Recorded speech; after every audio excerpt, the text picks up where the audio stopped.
தமிழ்நாட்டு மக்கள் அனைவருக்கும் வணக்கம். தமிழ்நாட்டில் டிஎன்பிசி படிக்கிறவங்க எல்லாருமே இந்த வீடியோவை ஸ்கிப் பண்ணாம கண்டிப்பா பார்க்கணும். ரைட்டா? ஒரு சுவாரஸ்யமான வீடியோவா இந்த வீடியோ இருக்க போது. இதுல நம்ம என்ன பார்க்க போறோம் அப்படின்னா, இப்ப சமீபத்தில் ஒரு 2 நாள் முன்னாடி யூபிஎஸ்சி எக்ஸாம் நடந்து முடிஞ்சு. சார் யூபி எக்ஸாம் என்ன சார், நாங்க என்ன சார் யூபிஎஸ்சி எழுத போறோம், நாங்க குரூப் 4 சார், நாங்க குரூப் 2 சார், அது சம்பந்தப்பட்ட வீடியோக்களை போடுங்க அப்படின்னு சொல்லிட்டு நீங்க யோசிப்பீங்க. நான் அதுக்கு முன்னாடி கொஞ்சம் வெயிட் பண்ணுங்க, நான் சொல்லிட்டே உள்ள போறேன். இந்த யூபிஎஸ்சில கூடிய ஒவ்வொரு செக்ஷன், அதாவது ஒவ்வொரு சப்ஜெக்ட் பாலிட்டி கேள்விகள் அப்படி எடுத்துக்கோ. ரைட்டா? இந்த வீடியோல பாலிட்டி கேள்விகள்னு எடுத்துக்கோமே. ஏன்னா பாலிட்டில நம்ம டிஎன்பிசில 15 கேள்விகள் வருது. ரைட்டா? குரூப் 4 குரூப் 2ல 15 கேள்விகள் கேட்க போறாங்க. பாலிட்டில சொல்லைய 15 தட்டி தூக்கணும். இப்ப அந்த யூபிஎஸ்சில இருக்கக்கூடிய கேள்விகள், பாலிட்டி கேள்விகளை நான் எடுத்து வச்சு குரூப் 4, குரூப் 2 கூட இல்ல, குரூப் 4 எக்ஸாம் ஸ்டூடெண்ட்ஸும் கண்டிப்பா அந்த கேள்விகளுக்கு option investigation method, concept, background, என்ன இந்த மாதிரி ஃபேக்ட் எல்லாத்தையும் வச்சு உங்களால சுலபமா அடிக்க முடியும். ரைட்டா? சுலபமா அடிக்க முடியும். நான் கேரண்டி கொடுக்குறேன். இந்த வீடியோ ஃபுல்லா பாருங்க, உங்களை கேரண்டி கொடுக்குறேன், அடிச்சனால சொல்ல முடியும். ரைட்டா? குரூப் 4 படிக்கக்கூடிய ஸ்டூடெண்ட்ஸ், குரூப் 2 படிக்கக்கூடிய ஸ்டூடெண்ட்ஸ், குரூப் 1 படிக்கக்கூடிய ஸ்டூடெண்ட்ஸ் கண்டிப்பா இந்த வீடியோவை ஸ்கிப் பண்ணாம பாருங்க. எப்படி இதை நான் சொல்ல முடியும் அப்படின்னா, ஃபர்ஸ்ட் கேள்விகளை பார்ப்போம். ரைட்டா? ஒரு சுவாரஸ்யமா இருக்க போது ஒரு டிஃபரெண்டான ஒரு ஸ்ட்ராட்டஜியை கொண்டு போகலாம். ரைட்டா? அந்த சாயல்ல வரப்போற எக்ஸாம்ல எப்படி கேள்விகள் கேட்டாலும் அடிக்கக்கூடிய ஒரு டெக்னிக்கா வளர்த்துக்கணும். அதான் என்னோட எய்ம். இந்த வீடியோ போடுறதுக்கான எய்ம் அதுதான். அந்த டெக்னிக், அந்த யோசனை, அந்த திங்கிங் தான் வளரணும். ரைட்டா? சப்ஜெக்ட் அப்படியே மொட்டை மனப்பாடம் பண்றதுக்காக இல்ல, ஃபுல் திங்கிங்கை வளர்த்துக்கணும். அதுக்காக பாருங்க. சோ இப்ப யூபிஎஸ்சி குரூப் 4 அப்படின்னு ஒரு கேள்வி வருது. இது இதெல்லாம் டிஎன்பிஎஸ்சி யூபிஎஸ்சி லெவல்ல போயிட்டு இருக்கோம்ல சொல்றாங்களே, அவங்களா கண்டிப்பா இந்த மாதிரி क्वेश्चंस எல்லாம் பாருங்க. ரைட்டா? அதாவது ஃபர்ஸ்ட் ஒவ்வொரு क्वेश्चन நான் காட்டுறேன். ஃபர்ஸ்ட் क्वेश्चन பாருங்க. क्वेश्चन, ஐயோ என்ன சார் இவ்வளவு பெருசா இருக்கு, இவ்வளவு பெரிய பாராகிராஃபா? டிஎன்பிஎஸ்சி அந்த மாதிரி பாராகிராஃப் क्वेश्चन தான் கேக்குறாங்க. அதனால ஷாக்கார்ல இந்த யூஸ் இல்ல. என்ன கரெக்ட்டா பாருங்க. இந்த क्वेश्चन பாருங்க. இந்திய அரசியலமைப்பின் 3ஆம் பகுதியின் 13வது பிரிவில் வழங்கப்பட்டுள்ள சட்டம் என்ற சொல்லின் பொருள் குறித்து எக்ஸ் ஒரு கருத்தரங்கில் உரையாற்றிக் கொண்டிருந்தார். அதாவது எக்ஸ் ஒருத்தர் இருக்காரா, அவர் என்ன பண்றாருன்னா ஆர்டிகல் 13 இருக்குல்ல, ஆர்டிகல் 13 அடிப்படை உரிமைகள், அந்த ஆர்டிகல் 13 பத்தி எக்ஸ் தனது கருத்தை தெரிவிக்கிறாரா. அப்படி கருத்தை தெரிவிக்கிறத இவ்வளவு பெருசா சொல்றாங்க. ரைட்டா? அந்த ஆர்டிகல் 13ல என்ன சொல்லுதுன்னா லா, அதாவது law against fundamental rights is invalid அப்படிங்குது. அதாவது அடிப்படை உரிமைக்கு எதிராக போடக்கூடிய சட்டங்கள் செல்லாது அப்படின்னு சொல்லிட்டு ஆர்டிகல் 13 சொல்லுதுங்க. அம்பேத்கர் ஆர்டிகல் 13ல இருந்து ஆரம்பிக்கிறார். அதாவது 12ல ஆரம்பிச்சிருவாரு, ஆர்டிகல் 13ல தெளிவா சொல்றாரு, அடிப்படை உரிமையை நான் எழுத போறேன், அது எதிராக போடக்கூடிய சட்டங்கள் பார்லிமெண்ட் போடுறாங்கன்னா அது செல்லாதுப்பா அப்படின்னு சொல்லிட்டு எழுதுறாரு. இதை நாம கிளாஸ் நடத்துறப்ப நான் சொல்லியிருப்பேன். இந்த லாங்கிற வார்த்தை இருக்குல்ல, அந்த ஆர்டிகல் 13ல குறிக்கிற இந்த லாங்கிற வார்த்தை வெறும் சட்டங்கள் மட்டும் பொருந்தாது. சட்டங்கள், துணை சட்டங்கள், அரசாணைகள் எல்லாமே பொருந்தும். ஆர்டிகல் 12ல டெஃபினிஷன் ஆஃப் ஸ்டேட் எழுதியிருப்பார் அம்பேத்கர்.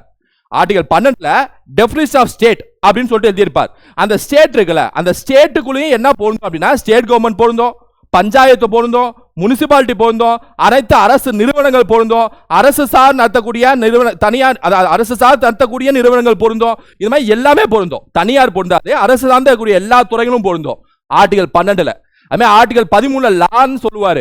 ஆனா லானா லா மட்டும் இல்ல, bylaws, government order, executive order, அரசாணைகள் எல்லாமே பொருந்தும். எல்லாமே பொருந்தும் ஆர்டிகல் 13ல. இது நம்ம நான் சொல்லியிருப்பேன். ரைட்டா? அதை அப்படியே மனசுல வச்சுட்டு இந்த क्वेश्चन பாருங்க. ஆர்டிகல் 13ல லான்னு ஒரு வார்த்தை இருக்குப்பா. அந்த வார்த்தை என்னென்னலாம் இருக்குன்னா ஆர்டினன்ஸ் இருக்கு, ஆர்டர் இருக்கு, ரூல்ஸ் இருக்கு, ரெகுலேஷன் இருக்கு அப்படின்னு சொல்லிட்டு எக்ஸ் சொல்றாரு. இங்க பாருங்க, அவசர சட்டங்கள், உத்தரவுகள், விதிகள், இது எல்லாமே ஆர்டிகல் 13ல இருக்கு. ஆர்டிகல் 13ல சட்டம்ங்கிறதுக்கு இது எல்லாமே பொருந்தும் அப்படின்னு சொல்லிட்டு எக்ஸ் சொல்றாரு. எக்ஸ் சொன்ன இந்த கூற்று கரெக்ட். அத பாருங்க, 13வது பிரிவில் உள்ள சட்டம் என்ற சொல்லில் இந்திய பிரதேசத்தில் சட்டத்தின் வழக்கம் அல்லது பயன்பாடு அடங்கும் என்று ஒய் சுட்டி காட்டினார். அடங்குந்தா? எல்லாமே அடங்கும். லானா எல்லாமே அடங்கும். ரைட்டா?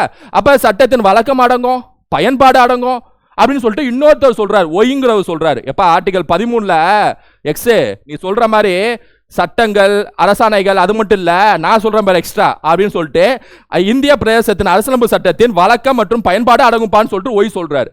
அப்ப ஆர்டிகல் 13 படி 2 பேர் சொல்றதும் கரெக்ட் தான். ஆனால் எக்ஸ் அதை ஏற்கவில்லை. அதாவது ஒய் சொல்லக்கூடிய உண்மையை எக்ஸ் ஏற்கல. அப்பனா எக்ஸ் இந்த விஷயத்துல தவறா யோசிக்கிறான்னு அர்த்தம். இதான் ஒட்டுமொத்த இந்த பேராங்க. சோ எக்ஸ்னு ஒருத்தர், ஒய்னு ஒருத்தவர். ஏன்னா இந்த மாதிரி டிஃபரெண்டான கேள்விகளை எடுத்து அனலைஸ் பண்றப்ப சிம்பிளான கேள்விகள் கூட டக்குன்னு அடிச்சுட்டு வர முடியும். நல்லா யோசிங்க. ரைட்டா? எக்ஸ்னு ஒருத்தர், ஒய்னு ஒருத்தவர். எக்ஸ் என்ன சொல்றானா ஆர்டிகல் 13ல சட்டம்ங்கிற வார்த்தை இருக்குல்ல, அதுக்குள்ள அரசாணைகள் அடங்கும், சட்டத்திட்டங்கள் அடங்கும், எல்லாமே அடங்கும்பா அப்படின்னு சொல்லிட்டு எக்ஸ் சொல்றாரு. ஒய் சொல்றானா நீ சொல்றல கரெக்ட், எக்ஸ்ட்ராவா அதோட பயன்பாடு, சட்டத்தின் பயன்பாடும் அதுல அடங்கும் அப்படின்னு சொல்லிட்டு ஒய் சொல்றாரு. இது ஆர்டிகல் 13ல தெளிவா சொல்லியிருப்பாங்க. எக்ஸ் சொல்றது கரெக்ட், ஒய் சொல்றது கரெக்ட் தான். ஆனா எக்ஸ் திரும்ப ஒய்ட்ட பேசுறப்ப இல்ல எக்ஸ் என்ன சொல்றனா இல்ல ஒய் நீ சொல்றதை என்னால ஏத்துக்க முடியாது, அந்த மாதிரி பயன்பாடுல அதெல்லாம் ஏத்துக்க முடியாது அப்படின்னு சொல்லிட்டு எக்ஸ் சொல்றாரு.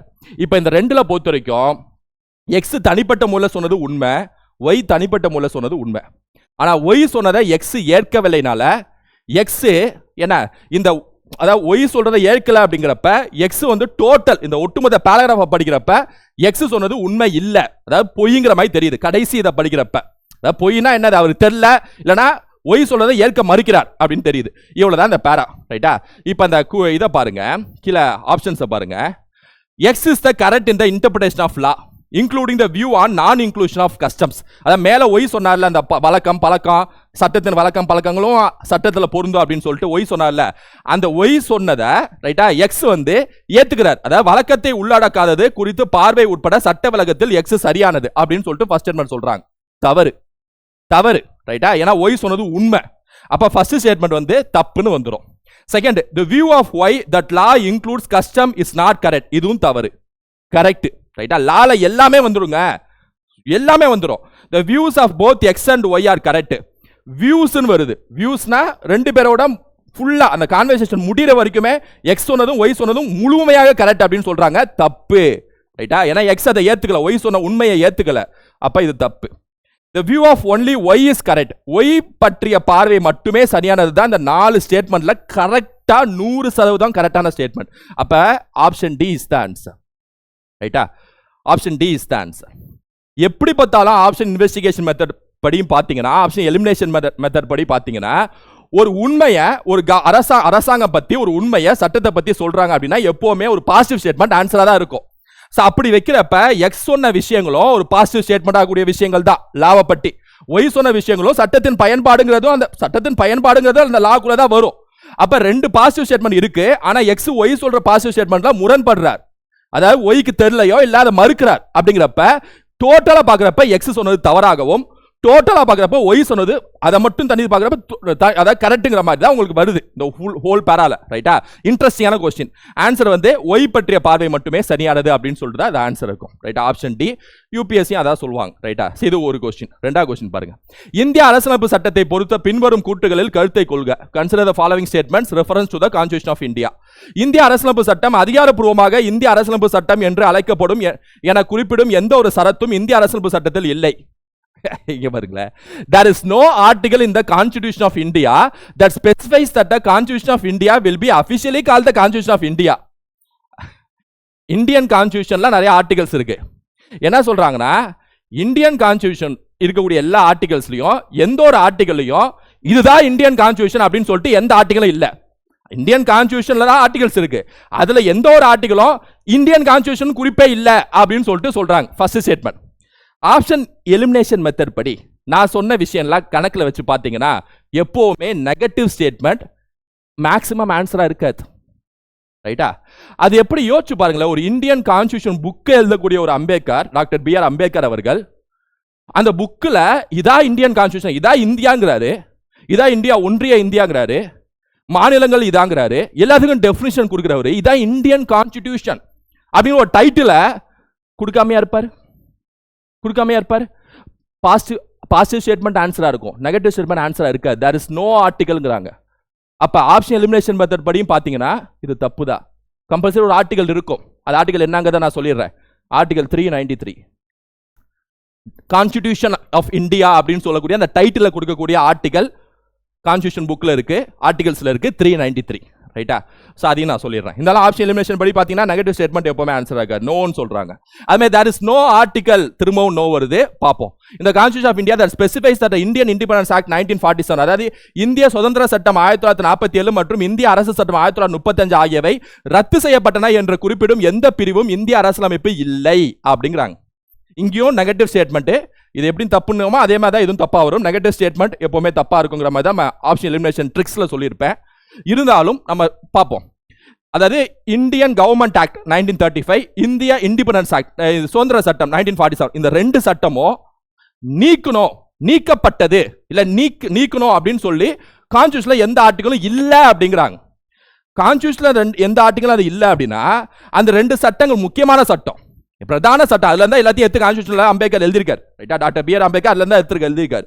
அப்ப அந்த ரெண்டு சட்டத்தையும் நீக்கணுங்கிறது கான்ஸ்டிடியூஷன்ல எங்கேயுமே குறிப்பில்லை அப்படின்னா வேற எங்கேயாவது ஒரு சட்டத்தை போட்டு நீக்கி இருக்கணும்ல, அதை நம்ம படிச்சிருக்கணும்ல, அப்படியும் படிக்கலையே. ஏன்னா ரெண்டும் பிரதான பெரிய சட்டமாச்சே. அப்ப அதை நீக்கணுங்கிறது வேற ஒரு சட்டம் பார்லிமெண்ட்ல போடணும்ல, அது எங்கேயுமே குறிப்பிட இல்லையே. அப்ப கம்பல்சரி கான்ஸ்டிடியூஷன்ல எங்கேயோ ஒரு மூலையில ஆர்டிகல் இருக்கு, நம்ம படிக்கலங்கிறனால அது இல்லாம இருக்குன்னு சொல்ல முடியாது, ரைட்டா? ஏன்னா நம்ம ஒரு 350 300 வரைக்கும் அதிகபட்சம் படிச்சிருப்போம், ரைட்டா? அப்ப இந்த மாதிரி இருக்கக்கூடிய இந்த விஷயத்தை ரிப்பீலுங்குவாங்க. ரிப்பீல் ஒரு வார்த்தையை நீங்க கான்ஸ்டிடியூஷன் ஆர்டிகல்ஸ்ல படிச்சிருப்பீங்க. சோ இது வந்து ஆர்டிகல் 395ல அம்பேத்கர் எழுதியிருக்காரு இந்த விஷயத்தை, ரைட்டா? ஆர்டிகல் 395ல இந்த ரெண்டு சட்டத்தை தூக்கணும்னு சொல்லி அம்பேத்கர் எழுதியிருக்காரு 395, ரைட்டா? சோ அதுக்கப்புறம் பாருங்க, there is no article in the Constitution of India that mentions, திரும்ப no article வந்திருக்கு, இது தப்பு தான் வந்துரும். மென்ஷன் என்ன negative 26/1950 as a date of commencement of the Constitution, இது தப்பா தான் இருக்கும். ஆர்டிகல் 394ல commencement of the Constitution, இந்த டேட்ல கான்ஸ்டிடியூஷன் எழுதி முடிக்கப்பட்டதுன்னு சொல்லி எழுதியிருக்காங்க ஆர்டிகல் 394ல. அப்ப இது மூணு ஆர்டிகலும் 393, 395, 394, அதாவது 393ல இந்தியன் கான்ஸ்டிடியூஷன் சொல்லக்கூடிய டெஃபினிஷன் இருக்கு, 395ல இந்த ரெண்டு சட்டத்தை தூக்கணும்னு சொல்லக்கூடிய விஷயம் இருக்கு, 394ல இந்த டேட்ல கான்ஸ்டிடியூஷன் அடாப்ட் செய்யப்பட்டது, கமென்ஸ்மெண்ட் ஆயிடுச்சு, தொடங்கிடுச்சு அப்படின்னு சொல்லிட்டு கூடிய அந்த விஷயமும் இதுல இருக்கு, ரைட்டா? அதனால மூணுமே நெகட்டிவ் ஸ்டேட்மெண்ட். ஆப்ஷன் எலிமினேஷன் படி பாத்தீங்கன்னா மூணு நெகட்டிவ் ஸ்டேட்மெண்ட், அப்படி ஒரு ஆன்சர் கொண்டு வந்துடலாம். இல்ல நீங்க படிச்சிருந்தீங்கன்னா மூணுமே தப்பா இருக்கும்னு சொல்லிட்டு ஆன்சர் கொண்டு வந்துடலாம். அப்ப இதுல என்னன்னா there is no correct statement, சரியான கூற்று எதுவும் இல்லை, மூணுமே தவறான கூற்று, ரைட்டா? there is no correct statement is the answer. அடுத்து, இந்திய நாடாளுமன்ற உறுப்பினர்களால் கேட்கப்பட்ட கேள்விகள் தொடர்பாக பின்வரும் கூற்றுகளை கவனத்தில் கொள்க. Consider the following statements with respect to the questions asked by the members in the Parliament of India. Unstated questions are those to which a member desires an oral answer in the house.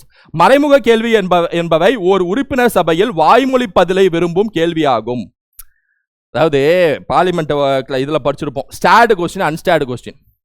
Start கொஸ்டினா ஒரு நேரடி கேள்வி, நேரடியா ஒரு sitting மினிஸ்டரை பார்த்து நேரடியா ஒரு கேள்வி கேட்பாங்க, அதுக்கு பதில் அவர் நேரடியா சொல்லணும், அதாவது ஓரலா வாய்மொழியில ஓரலா சொல்லணும். இது ஸ்டாட் கொஸ்டின்.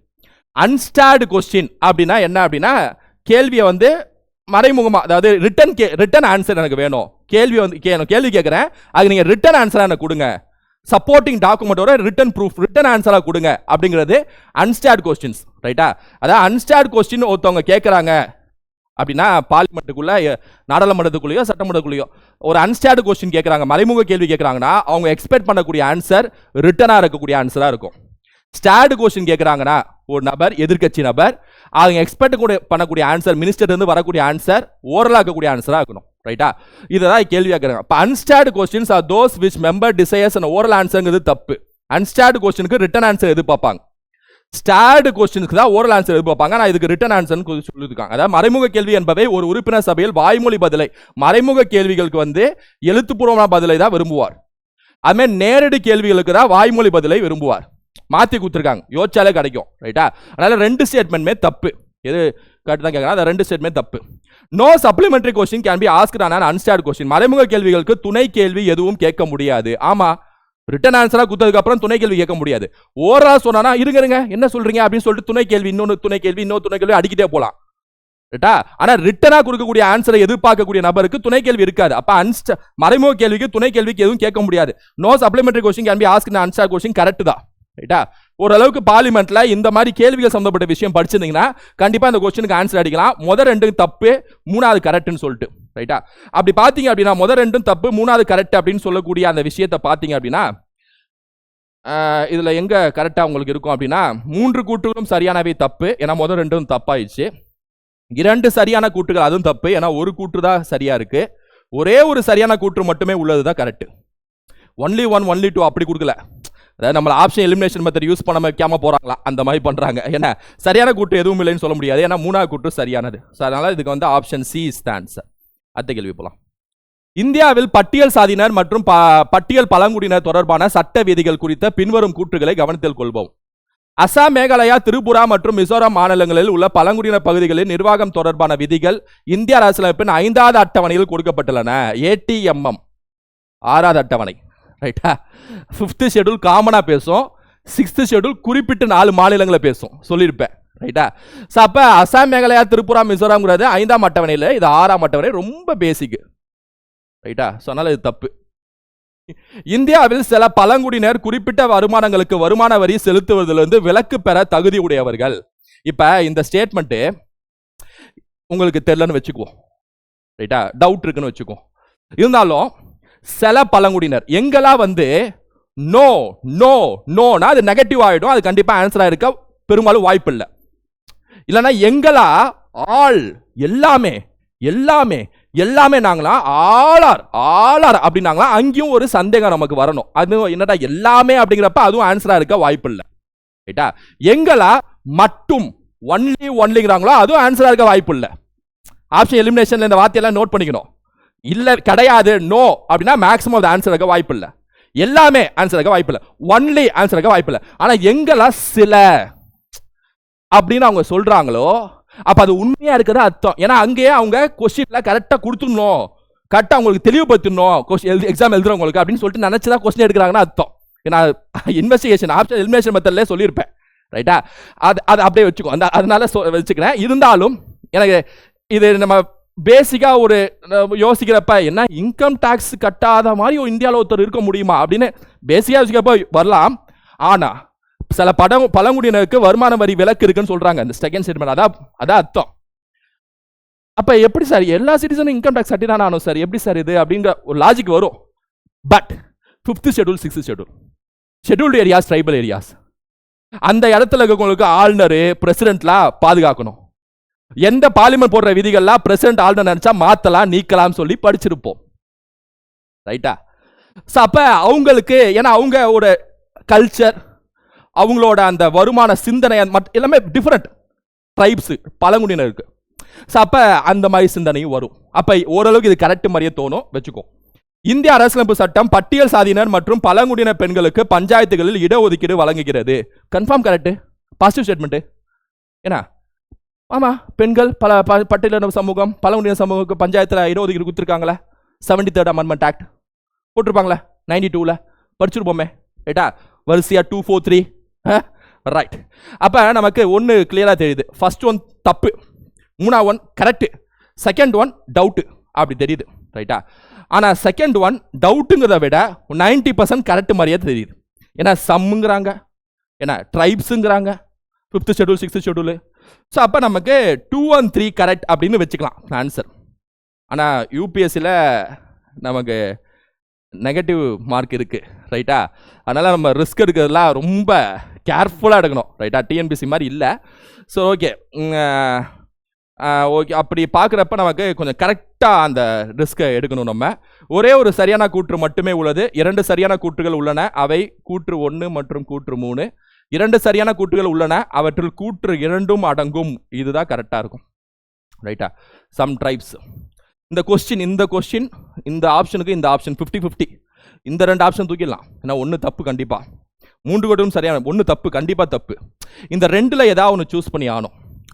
ரொம்ப டவுட் இருந்துச்சுன்னா இதை அப்படியே விட்டுறணும், பிகாஸ் யூபிஎஸ்ல நெகட்டிவ் மார்க் இருக்கிறனால. ஓகே, அடுத்து திரு எக்ஸ் மேல சொன்ன மாதிரியே எக்ஸ்னு சொல்லி ஒரு கொஸ்டின் வந்துட்டாங்க. திரு எக்ஸ் ஒரு மூத்த அதிகாரி, தொற்று நோய் காலத்தில் முக்கியமான தடுப்பூசி திட்டத்தை மேற்பார்வை செய்து கொண்டிருந்தார். எக்ஸ்னு ஒருத்தவர் தொற்று நோய் காலத்தில் ஒரு தடுப்பூசி திட்டங்கள் எப்படி இந்தியா ஃபுல்லாக செயல்முறைப்படுத்தப்படுகிறதுன்னு சொல்லிட்டு மானிட்டர் பண்ணக்கூடிய இடத்துல ஒரு ஆஃபீஸராக இருக்கார் எக்ஸ். தடுப்பூசி விநியோகத்துக்கு பொறுப்பான ஒரு தனியார் சேவை வழங்குனர் அதிக லாபம் பெறுவதற்காக தரத்தில் சமரசம் செய்து வருவதை அவர் கண்டறிந்தார். அப்படிப்பட்ட தடுப்பூசி விநியோகம் செய்வதில் ஒரு தனியார்ட்ட ஒப்படைக்கிறாங்க, கான்ட்ராக்ட் பேஸில் ஒப்படைக்கிறாங்க. அப்போ தனியார் நிறுவனம் ஒன்று ப்ராஃபிட்டை மெயினாக வச்சு வேக்சினேஷனோட குவாலிட்டியில் காம்ப்ரமைஸ் பண்ணுற மாதிரி, அதாவது குவாலிட்டியை கம்மியாக வச்சு லாபத்தை அதிகமாக வைக்கிற மாதிரி ஒரு விஷயம் ஒரு தனியார் நிறுவனம் செய்யுது, ஏன்னா சப்ளை பண்ணுறாங்கன்னு சொல்லிட்டு எக்ஸுக்கு தெரிய வருது. பல்வேறு சுயநல குழுக்களின் அழுத்தம் இருந்த போதிலும் தனது பணிக்காலத்தில் பல பயிற்சி திட்டங்களில் கற்ற பொது நிர்வாக கொள்கையின் அடிப்படையில் அவர் தனது குரலை உயர்த்தினார். இருந்தாலும் தட்டி கேட்கறதுக்காக குரலை ஒதுக்கிறார். அவரோட மேல் ஆபீசர் அந்த மாதிரி நிறைய பேர் சொல்றாரு இந்த விஷயத்தை. அவர் அந்த பிரச்சனையை உரிய கண்காணிப்பு அதிகாரியிடம் தெரிவித்துடன் மக்களின் நலனை பாதுகாக்க ஒப்பந்தத்தையும் நிறுத்தினார். அப்படிப்பட்ட அந்த குறிப்பிட்ட தனியார் நிறுவனத்தோட கான்ட்ராக்டை போராடி நிறுத்தியிருக்காரு. ரைட்டா? இது இந்த பேரால கொடுக்குறாங்க. எக்ஸ்னு ஒருத்தவர் ஒரு ஆஃபீஸராக இருக்காரு. இந்த மாதிரி பிரைவேட் கம்பெனி வேக்சினேஷனில் ஃப்ராடு ஏதாவது கம்மியான குவாலிட்டியை கொடுத்துட்டு அதிக ப்ராஃபிட்டை பார்க்கறதுக்காக ஒன்று பண்ணுறாங்கன்னு தெரிய வருது. போராடி உள்ளே நிறையா ரெக்கமெண்டேஷன் நிறையா இது பண்ணி அதை நிப்பாட்டுறார். அந்த கான்ட்ராக்டை நிப்பாட்டுறார். இனிமேட்டு அந்த கம்பெனி வேணாம், கம்பெனி வேக்சினேஷன் வேணாம், மற்ற கம்பெனி போகலாம் அப்படின்னு சொல்லிட்டு அந்த பொறுப்போட அதை நிப்பாட்டுறார். ரைட்டா? இதான் இந்த இதில் கொடுத்துருக்காங்க. 3X அவர்களின் செயல்களில் மிகவும் வலுவாக வெளிப்படும் பொது நிர்வாக கொள்கை எது? ஆக்சுவலாக எனக்கு ஏன் இந்த கொஸ்டின்ஸ்லாம் யூபிஎஸ்சியில் இந்த மாதிரி கொஸ்டின்ஸ்லாம் பிடிக்குதுன்னா, மொட்டை மனப்பாடம் இந்த ஆர்டிக்கல் இது, இந்த ஆர்டிக்கல் இது, அதெல்லாம் தாண்டி நம்ம இது வரைக்கும் பார்த்ததில்ல உங்களுக்கு ஒரு கிளாரிட்டி ப்ளஸ் திங்கிங் ப்ராசஸே வளர்ந்துருக்கும். ஃபர்ஸ்ட் கொஸ்டின் மிக்ஸ் எக்ஸு, அதே மாதிரி அது என்ன நினைக்கிறாரு, அப்புறம் இந்த சம் ட்ரைப்ஸ் சில பழங்குடியினர் அப்படின்னு சொல்கிறப்ப எனக்கு அதை மட்டும் உங்கள்கிட்ட செலுத்தணும். அதுக்காக தான் நான் இதை சொல்கிறேன். இப்போ பாருங்க, நல்ல ஒரு கான்செப்ட். ஒருத்தரோட ஏன்னா கவர்மெண்ட் ஆஃபீஸராக தான் போகிறீங்க, உள்ள இந்த மாதிரி சிச்சுவேஷன் வரப்ப என்ன செய்வீங்க அப்படிப்பட்ட ஒரு கேள்வி. சார் அதில் எக்ஸோட கேரக்டர் என்னன்னு கேட்குறாங்க. சைக்காலஜி கேள்வியாகவும் வச்சுக்கலாம். அதை குழு ஒற்றுமை, சமத்துவம், பொறுப்புணர்வு, பொறுப்பு பகிர்வுன்னா என்னது? டெலிகேஷன்னா தன்னுடைய பொறுப்பை இன்னொரு ஒப்படைக்கிறது, டிரான்ஸ்ஃபர் பண்ணுறது. அர்த்தமே இல்லையே, லாஜிக்கே இல்லைல்ல. ஸோ அதனால் தூக்கிடுங்க. குழு ஒற்றுமை இங்கே ஃபுல் பேரால நீங்கள் பார்த்தீங்கன்னா, எக்ஸ்னு ஒருவர், அவர் இருக்கக்கூடிய அதிகாரம், அவர் சில பேரை பேசுகிறார், அவர் நிப்பாட்டுறார். ஒருவரோட கேரக்டரை டீட்டெயிலாக அழகாக அந்த பேரால சொல்கிறாங்க, ஒரு கவர்மெண்ட் ஆஃபீஸரோட கேரக்டரை. ரைட்டா? அப்போ இங்கே குழு ஒற்றுமைனா group of people, group of x இருக்கணும். எக்ஸ், ஒய், இசட் அப்படின்னு நிறைய பேரை பற்றி சொல்லியிருக்கணும். குழுவாக சேர்ந்து நிப்பாட்டுற மாதிரி இந்த பேரால எங்கேயுமே சொல்லலை. அதனால குழு ஒற்றுமையை தூக்கிடுவோம். சமத்துவம், பொறுப்புணர்வு, இந்த ரெண்டுல கரெக்டா ஃபிக்ஸ் ஆகக்கூடிய ஆன்சர் பொறுப்புணர்வு. அக்கௌண்டபிலிட்டி. ரைட்டா? அக்கௌண்டபிலிட்டி, ஒரு பப்ளிக் சர்வெண்ட் அக்கௌண்டபிலிட்டி கம்பல்சரி இருக்கணும், பொறுப்புணர்வு கம்பல்சரி இருக்கணும். ஏன்னா இந்த எக்ஸுங்கிறவர் ஒரு வேக்சினேஷன் ப்ரோக்ராம் அப்படிங்கிறப்ப அது உயிர் சம்பந்தப்பட்ட ஒரு விஷயம், அங்க மக்கள் பாதிக்கப்படக்கூடிய ஒரு விஷயம். அப்ப அக்கௌண்டபிலிட்டி எடுத்துதான் ஒரு கவர்மெண்ட் சர்வெண்டா உள்ள போயிருக்காரு. அப்படிங்கிறப்ப மக்களுக்கான அந்த பொறுப்புகளோடு செயல்பட வேண்டியது அவசியம். ஏன்னா அந்த பொறுப்பை ரெஸ்பான்சிபிலிட்டி ஏற்றுக்கிறார். ஸோ இந்த 4 ஸ்டேட்மெண்ட்ல ஆன்சர் பொறுப்புணர்வு is the answer, accountability is the answer. ரைட்டா? யோசிச்சாலே நம்ம கிடைக்கும். இதான் ஆன்சரா அடிக்கணும். ரைட்டா? நம்பி அடிக்கலாம், 100% அதை ஆன்சர் நம்பி வரலாம். ரைட்டா? நீங்க நெகட்டிவ்லாம் கவலைப்பட வேணாம், யூபிஎஸ்சி எழுதுனவங்க. Right, okay. இந்திய நாடாளுமன்றத்தின் பட்டியல் சாதியினர் மற்றும் பழங்குடியினர் நலக்குழு தொடர்பான பின்வரும் அறிக்கைகளை கவனத்தில் கொள்க. இந்த குழுவின் உறுப்பினர்கள், அதாவது என்னது, committee on welfare of scheduled caste and scheduled tribes of the parliament of India. பார்லிமெண்டோட கமிட்டிஸ்லாம் படிச்சிருப்போம். நான் நடத்தியிருப்பேன். நாடாளுமன்ற குழுக்கள்னு சொல்லுவாங்க. எத்திக்ஸ் குழு, நீதிநெறி குழு அப்படின்னு ஒன்று இருக்கு. பப்ளிக் அக்கவுண்ட் அண்டர்டேக்கிங் குழு, பிஎஸ்சி குழு அப்படின்னு சொல்லிட்டு ஒரு குழு இருக்கு. ரைட்டா? எஸ்டிமேட்ஸ் கமிட்டின்னு ஒரு குழு இருக்கு. இதான் பெரிய கமிட்டின்னு சொல்லி பார்த்துருப்போம், படிச்சிருப்போம். ரைட்டா? அது மாதிரி நிறைய கமிட்டி இருக்கு. கமிட்டியான என்கொயரி, நிறைய விஷயங்கள் இருக்குன்னு வச்சுங்களேன் கமிட்டிஸ்ல. அதுல ஏதோ ஒரு கமிட்டி எடுத்து கொஸ்டின் கேட்குறாங்க. எல்லா கமிட்டியும் படிக்க முடியாது. குரூப் 2 குரூப் 4ல இத்தனை உள்ள டெப்தா கேட்க மாட்டாங்க. கமிட்டியை பத்தி ஒரு கொஸ்டின் அப்படி வச்சுங்க, பார்லிமெண்ட்ரி கமிட்டி. சரி, தெரியலனாலும் அடிக்கலாம், பார்ப்போம். Although members of this committee are elected from both the House of Parliament, the chairperson of this committee is appointed by the chairman of the Rajya Sabha. இந்த குழுவில் உறுப்பினர்கள் நாடாளுமன்றத்தின் இரு அவைகளிலிருந்தும் தேர்ந்தெடுக்கப்பட்டாலும் இக்குழுவின் தலைவர் மாநிலங்களவை தலைவரால் நியமிக்கப்படுகிறார். Note this point. Lok Sabha Rajya Sabha படிச்சதுல ஒரு விஷயம் நம்ம கன்ஃபார்மா தெரியும். லோக்சபா ஸ்பீக்கருக்கும் ராஜ்யசபா சேர்மனுக்கு இருக்கக்கூடிய அந்த அதிகாரத்துல உச்சகட்ட அதிகாரம், எதையும் டிசைட் பண்ணக்கூடிய அதிகாரம் லோக்சபா ஸ்பீக்கருக்கு தான் இருக்கு. அது நாடாளுமன்றம் குழுக்களுக்கும் பொருந்தும். ஆனா இங்க ராஜ்யசபா சேர்மனுக்கு அதிக அதிகாரம் இருக்கு. அதிகாரம் சில விஷயங்கள் இருக்கு ராஜ்யசபா சேர்மனுக்கு. வைஸ் பிரசிடென்ட் தூக்குறதுல ராஜ்யசபா தான் மெயின். ஒரு புது ஆல் இண்டியா சர்வீஸ் கொண்டு வரதுல ராஜ்யசபா தான் மெயின். ஆனால் அந்த குறிப்பிட்ட விஷயம் நம்ம படிச்சிட்டோம், அது தெரியும் நமக்கு. அப்ப நம்ம தெரியாத ஒரு விஷயம் லோக்சபா ஸ்பீக்கர் தான் அதிகாரம் இருக்குன்னு நம்ம நம்பலாம். நான் அப்படிதான் டிசைன் இருக்கு பார்லிமெண்ட்ல. அப்ப அப்படி இருக்கிறப்ப இங்க சேர்மன் ஆஃப் ராஜ்யசபான்னு சொல்லி சொல்றாங்க. டிசைன் சேர்பர்சனை செலக்ட் பண்றது. அப்ப இது நம்ம தப்புன்னு வச்சுக்கலாம். 20 members are elected by the Rajya Sabha and 10 members by the Lok Sabha. மாநிலவையால் 20 உறுப்பினர்களும் மக்களவையால் 10. திரும்பவும் பாருங்க, மக்களவை தான் ஸ்ட்ரென்த் அதிகம், அதான் மக்களவை தான் இம்பார்ட்டன்ஸ் அதிகம், அவங்க தான் பவர் அதிகம். அப்படி இருக்கிறப்ப மக்களவைக்கு 10 தந்துட்டு ராஜ்யசபாக்கு 20ங்கிறது திரும்பவும் அதே விஷயம்தான். ராஜ்யசபாக்கு அந்த அளவுக்கு லோக்சபா அளவுக்கு பவரே இல்லை, அதான் உண்மை. ராஜ்யசபா எம்பிக்கும் சொல்றேன், லோக்சபா எம்பி அளவு கூட பவர் இல்லை. ரைட்டா? அப்படி இருக்கிறப்ப ரெண்டாவது தப்பு தான், அப்படி வச்சுக்கலாம். அடுத்து, மத்திய சமூக நீதி மற்றும் அதிகாரம் அளித்தல் துறை அமைச்சரவை தவிர வேற எந்த துறை அமைச்சரும் இந்த குழுவில் உறுப்பினராக தகுதி பெற மாட்டார். ஒரு குழுவில் உறுப்பினராக அமைச்சர்கள் இருக்கணுங்கிற மாதிரி படிச்சிருக்க மாட்டோம். மெம்பர்ஸ், எம்எல்ஏஸ் எல்லாம் எம்பிஸ், அவ்வளவுதான். ரைட்டா? அதனால அமைச்சர்கள் சொல்றதும் தவறு தவறு தவறு, 3 தவறு வச்சுங்க. உறுப்பினர்கள் அவர்கள் பதவியேற்கும் தேதியிலிருந்து 2 ஆண்டுகள் என்ற நிலையான பதவி, இது ஓராண்டுகள் நம்ம படிச்சிருப்போம், ஓராண்டு 1 இயர். ரைட்டா? ஸோ 4மே தப்பு தான். பார்லிமெண்டரி கமிட்டிஸ் படிச்சிருந்தீங்கன்னா இந்த 4மே தப்புங்கிறத மாதிரி சரியா நம்ம அடிக்க முடியும். There is no correct statement, சரியான கூற்று எதுவும் இல்லை. Option D is the answer. Option D is the answer. நம்ம இது வரைக்கும் பார்த்த கேள்வியெல்லாம் பாருங்களேன். இது ஒரு பார்லிமெண்டரி கமிட்டி கேள்வி, இது ஒரு பப்ளிக் அட்மினிஸ்ட்ரேஷன் சம்பந்தப்பட்ட கேள்வி, இது ஒரு ஷெட்யூல்டு கேஸ்ட் அண்ட் ஷெட்யூல்டு 5ஆம் அட்டவணை 6ஆம் அட்டவணை சம்பந்தப்பட்ட ஒரு பழங்குடியினர் கேள்வி. அது அப்படியே இன்கம் டாக்ஸ் எக்கனாமிக்ஸோட நுழைச்சு விட்டு கேட்கறாங்க. இது ஒரே ஸ்டாட் அன்ஸ்டாட், அன்ஸ்டாட் ஸ்டாட்ங்கிறது ஒரு பார்லிமெண்ட் கொஸ்டின் மாதிரி. சிலபஸ்ல இருக்கக்கூடிய கேள்விகள் தான் எல்லாமே மெயினா பிரதானமா மெஜாரிட்டியா சொல்றேன். இது ஒரே, ஆமா, இது ஒரு ஆர்டிகல் சம்பந்தப்பட்ட கேள்வி. நோ நோனா அது நெகட்டிவ் ஸ்டேட்மெண்டா வந்துருது. ரைட்டா? இது என்னது? இதுவும் ஒரு ஆர்டிகல் சம்பந்தப்பட்ட ஆர்டிகல் 13 டீடைலா எக்ஸ்பிளைன் பண்ணக்கூடிய ஒரு கேள்வி. கொஸ்டினோட வெரைட்டியை பாருங்க. ஒரு அடிப்படை உரிமை கேள்வி, ஒரு பார்லிமெண்ட் கேள்வி, ஒரு பார்லிமெண்டரி கமிட்டி கேள்வி, ஒரு பப்ளிக் அட்மினிஸ்ட்ரேஷன் கேள்வி, ஒரு ஷெட்யூல் காஸ்ட் கேள்வி, ஒரு ஷெட்யூல் ட்ரைப்ஸ் கேள்வி, ஏன்னா பழங்குடியினர் சம்பந்தப்பட்ட கேள்வி, இப்படின்னு சொல்லிட்டு வெரைட்டியா இருக்கு. இந்த வெரைட்டி தான் முக்கியம் நமக்கு. அடுத்த கொஸ்டின், திருமதி எக்ஸ் ஒரு பெரிய நகரத்தின் நகர்ப்புற மேம்பாட்டுத் துறையில் பணிபுரியும் நடுத்தர நிலை சிவில் சர்வீஸ் அதிகாரி ஆவார். சமீபத்தில் அவர் ஒரு பொது கட்டமைப்பு திட்டம் மற்றும் சமூக பூங்காக்கான ஒப்பந்தத்தை ஒப்புதல் அளிக்கும் பணியில் ஈடுபட்டிருந்தார். சரி, ஒப்புதல் செயல்முறையின் போது குறுந்தேர்வில் தேர்ந்தெடுக்கப்பட்ட ஒப்பந்தர்களில் ஒருவருக்கு மற்ற நகரங்களில் தரமற்ற பணிகள் செய்து வரலாறும் ஊழல் குற்றச்சாட்டுகளும் உள்ளதாக குறிப்பிடும் ரகசிய தகவல் அவருக்கு கிடைத்தது. ஆனால் அவை எதுவும் சட்ட ரீதியாக நிரூபிக்கப்படவில்லை. அதாவது எக்ஸுங்கிறவங்க ஒரு நகர்ப்புற மேம்பாட்டு துறையில பணிபுரியக்கூடிய ஒரு நடுத்தர நிலை சிவில் சர்வெண்டா ஒர்க் பண்ணிட்டு, கவர்மெண்ட் சர்வெண்டா ஒர்க் பண்றாங்க. அவங்களுக்கு ஒரு விஷயம் தெரிய வருது. கான்ட்ராக்ட் கொடுக்கறதுல ஒரு கான்ட்ராக்டருக்கு பேக்ரவுண்டு, அவங்களோட வரலாறு எடுத்து பார்க்குறப்ப மற்ற இடங்களெல்லாம் மிகப்பெரிய ஊழல், மிகப்பெரிய என்னது ஒரு ஃபோர்ஜரி பண்ண மாதிரி ஒரு விஷயம் தெரிய வருது. ரைட்டா? ஆனால் அதை சட்ட ரீதியாக நிரூபிக்கப்படவில்லைங்கிறதும் அவங்களுக்கு தெரிய வருது.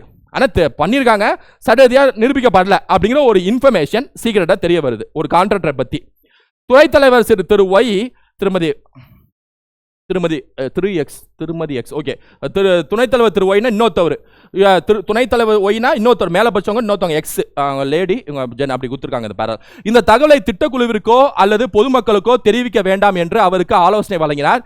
ஏனெனில் அது திட்டத்தில் தாமதத்தை ஏற்படுத்தி நகரத்தின் நற்பெயருக்கு சேதம் விளைவிக்கலாம் என்று அவர் கருதினார். ஒயின்னு இன்னொருத்தவங்களுக்கு தெரியுது, கவர்மெண்ட் சர்வெண்ட்டுக்கு. ஆனால் அவங்க எக்ஸ்கிட்ட கேட்குறாங்க, இங்கே பாருங்க, நமக்கு மட்டும்தான் விஷயம் தெரியும், பொதுமக்களுக்கு தெரியாது. என்ன இதெல்லாம் காரணம் காட்டி ஸ்டாப் பண்ணுறோன்னா அந்த கான்ட்ராக்டரு எல்லாம் போயிடும், இந்த திட்டம் நிறைவேறத்துக்கும் லேட் ஆகும். என்ன புரிஞ்சுக்குங்க, அப்படியே விட்டுருங்க, அப்ரூவ் கொடுத்துருங்க கான்ட்ராக்டருக்கு, என்ன சைன் பண்ணுறீங்க அப்படின்னு சொல்லிட்டு ஒய் சொல்கிறாங்க எக்ஸ்கிட்ட. ஆனால் இப்படிப்பட்ட தகவலை மறைப்பது வெளிப்படைத்தன்மையையும் பொதுமக்களின் நம்பிக்கையையும் பாதிக்கும் என்று திருமதி எக்ஸ் நம்பினார். ஆனா சரிங்க ஒய், நீங்க சொல்றதெல்லாம் கரெக்டு தான். ஆனா நான் ஒரு பப்ளிக் சர்வீஸ்ல வந்துட்டேனே, எப்படி கண்ணு முன்னாடி எனக்கு தெரியுதே, இப்படிப்பட்ட ஊழல் வைக்க ஒரு கான்ட்ராக்டர் நான் இது கொடுத்தேன்னா ஏதாவது ஒரு அசமாவிதம் இருந்தா யார் பொறுப்பு? வெளிப்படைத்தன்மையே போச்சே அப்படின்னு சொல்லிட்டு எக்ஸ் நினைக்கிறாங்க. சார் இப்ப இந்த கான்டெக்ஸ்ட்ல, இந்த ஒரு விஷயத்துல கீழ்கண்டத்தில் திருமதி எக்ஸ் இப்போது என்ன செய்ய வேண்டும் அப்படின்னு சொல்லிட்டு கொடுத்துருக்காங்க. இதுல என்ன சொல்றாங்கன்னா, immediately disclose the information to the project committee and the public. தகவலை உடனடியாக திட்டக்குழுவிற்கும் பொதுமக்களுக்கும் வெளியிட வேண்டும். வெயிட், இது பார்க்குறப்ப நமக்கு ஓகே சரியா இருக்குடா, சரியா அந்த முதலும் படம் பாணி மாதிரி தெரியும், வாங்க பப்ளிக்ட வந்து சொல்றாங்க அப்படின்ட்டு. ஆனா ஒரு சிவில் சர்வீஸ்ல இருக்கக்கூடியவங்க, பப்ளிக் சர்வீஸ்ல இருக்கக்கூடியவங்க இது மாதிரி பொதுமக்கள்கிட்ட வந்து சொல்லணும், பொதுமக்கள்கிட்ட நீதி கேட்கணும் அப்படிங்கிறது ஒட்டுமொத்த அரசு இயந்திரம் இருக்குல்ல, அதையே கேள்விக்குரிய ஒரு விஷயமா இருக்கும். அதான் அதையே வந்து ஒரு என்ன சொல்றது, ஒரு சப் கேட்டகரி கொண்டு வர ஒரு விஷயமா இருக்கும். இல்லைன்னா ஆக்டிவிசம், இவங்க ஆக்டிவிசம்ல ஈடுபடக்கூடிய நபரா இருப்பாங்க, ஆக்டிவிஸ்டா இருப்பாங்களா, அந்த மாதிரி பப்ளிக் சர்வெண்டே உள்ள வந்து போராட்டம் பண்ற மாதிரி ஒரு பாயிண்ட், இந்த பாயிண்ட் பொதுமக்கள்கிட்ட வெளியிடணும். அதாவது இவங்க பொதுமக்கள் சொல்லாம அந்த கான்ட்ராக்டை கரெக்டா வெளில அனுப்புறது தான் புத்திசாலித்தனம் ஒரு கவர்மெண்ட் சர்வெண்ட்ல. ரைட்டா? அதனால இது வந்து உங்களுக்கு கரெக்டான இதா இருக்காது. recommend removing the contractor from the short list to protect the project's integrity. திட்டத்தின் நேர்மையை பாதுகாக்க அந்த ஒப்பந்ததாரரை குறுந்தேர்வு பட்டியலிருந்து நீக்க பரிந்துரைக்க வேண்டும். இது கரெக்டா இருக்கலாம், ரைட்டா? சோ இது கரெக்டா இருக்கலாம். தகவலை பொதுமக்களிடம் வெளியிடாமல் தற்போதைக்கு மேற்பார்வை குழுவிற்கு மட்டும் வரையறுக்கப்பட்ட வெளிப்படுத்துதல் லிமிடெட் டிஸ்க்ளோஷர் செய்ய முன்மொழிய வேண்டும். பொதுமக்கள்கிட்ட வெளியிடாம லிமிடெட் டிஸ்க்ளோஷர்ங்கிறது கவர்மெண்ட்ல அப்படிதான் நடந்துட்டு இருக்கு, ரைட்டா? அவங்களே நிப்பாட்டுவாங்க. அந்த விஷயம் மட்டும் தான் நியூஸா வரும். நமக்கு ஒரு கான்ட்ராக்டர் வந்தாங்கன்னு நியூஸா வரும், இல்ல இவங்க நீக்கப்பட்டாங்கன்னா நியூஸா வரும். இடப்பட்ட கேப்ல இந்த விஷயம் எல்லாமே நமக்கு நியூஸா வராது. பிகாஸ் எல்லாமே ஏன்னா அவங்க பாதுகாக்கக்கூடிய விஷயத்தை உள்ள அடங்கிடும். கவர்மெண்டோட இன்க்ளூசிவ் டிரான்ஸ்பரன்சிக்குள்ள அது அடங்கிடும். அப்படி பார்க்குறப்ப தகவலை பொதுமக்களும் வெளியிடப்படாமல் தற்போதைக்கு மேல்பார்வை குழுவிடம் மட்டும் வரையறுக்கப்பட்ட வெளிப்படுதல் என்று செய்ய முன்மொழி வேண்டும்ங்கிறதும் உங்களுக்கு கரெக்டான ஒரு இதாக தான் இருக்கும். இந்த ஒட்டுமொத்த கொஸ்டின் கரெக்டாக இருக்கு, ஆனால் அந்த ஸ்டேட்மெண்ட்ஸ்ல கன்ஃபியூசிங் இருக்கும், ரைட்டா? இந்த கொஸ்டினை பொறுத்த வரைக்கும் அவங்க என்ன ஆப்ஷன் கொடுக்குறாங்க, என்ன ஆன்சர் கொடுக்குறாங்கன்னு தெரியல. நமக்கு இப்போதைக்கு 2 and 3 சொல்லலாம், அல்லது 3 onlyங்கிறதும் சொல்லலாம். 1 கண்டிப்பாக இருக்காது, அதை தூக்கிடுங்க. 2 ஆப்ஷனும் நம்மளால தூக்க முடியுது 50%. ஆனால் இது நெகட்டிவ் மார்க் இருக்கிறதுனால நம்மளால ரிஸ்க் எடுக்க முடியாது. 2 மற்றும் 3 ஆர் 3 இது ரெண்டுல ஏதாவது ஒன்று ஆன்சராக இருக்கும். Okay, right, super. ஒரு அண்டர்ஸ்டாண்டிங் தான் நம்ம பார்க்கணும்.